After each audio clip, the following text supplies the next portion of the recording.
Hello बच्चों, आइए हम प्रश्न देखते हैं। प्रश्न है हमारा, आनुवंशिकी में खोज के लिए प्रमुख पदार्थ है। इसके लिए हमें 4 विकल्प दिए गए हैं। पहला है हाउस फ्लाई, दूसरा है मॉस्किटो, तीसरा है फ्रॉग और चौथा है फ्रूट फ्लाई। इसके लिए सबसे पहले हम देख लेते हैं हमारी मुख्य अवधारणा,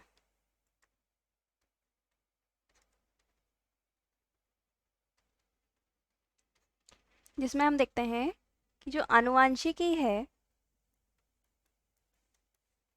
उसके प्रयोग के लिए, जंतुओं में प्रयोग के लिए जिस जीव का उपयोग किया जाता है मुख्य रूप से वह होता है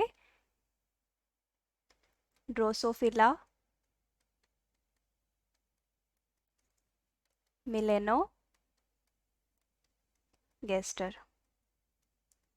अब ये जो ड्रोसोफिला मेलेनोगेस्टर है, यह साधारण तौर पर इसको बोला जाता है क्या, फल मक्खी या फिर फ्रूट फ्लाई।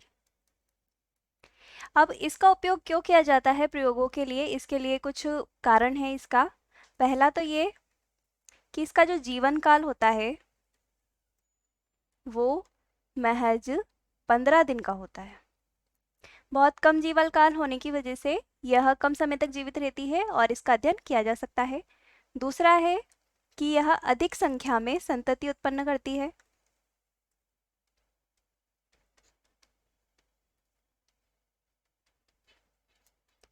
तीसरा है इसकी जो आनुवांशिक संरचना है या इसका जो आनुवांशिक पदार्थ है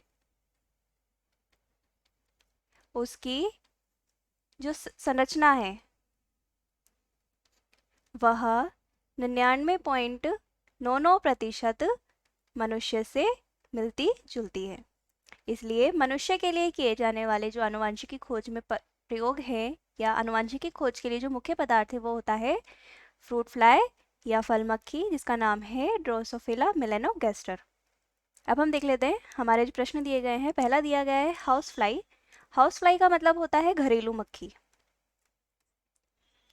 तो इसका प्रयोग नहीं किया जाता है, इसलिए यह विकल्प गलत हो जाएगा। मॉस्किटो यानी कि मच्छर, इसका भी प्रयोग नहीं किया जाता है, इसलिए यह भी गलत हो जाएगा। फ्रॉग यानी कि मेंढक, यह भी प्रयोग में नहीं लिया जाता है, इसलिए यह भी गलत हो जाएगा। और फ्रूट फ्लाई यानी कि जो फल मक्खी है वह हमारा सही उत्तर है और यही हमारे प्रश्न का उत्तर है। तो आशा है आप उत्तर समझ गए होंगे। धन्यवाद।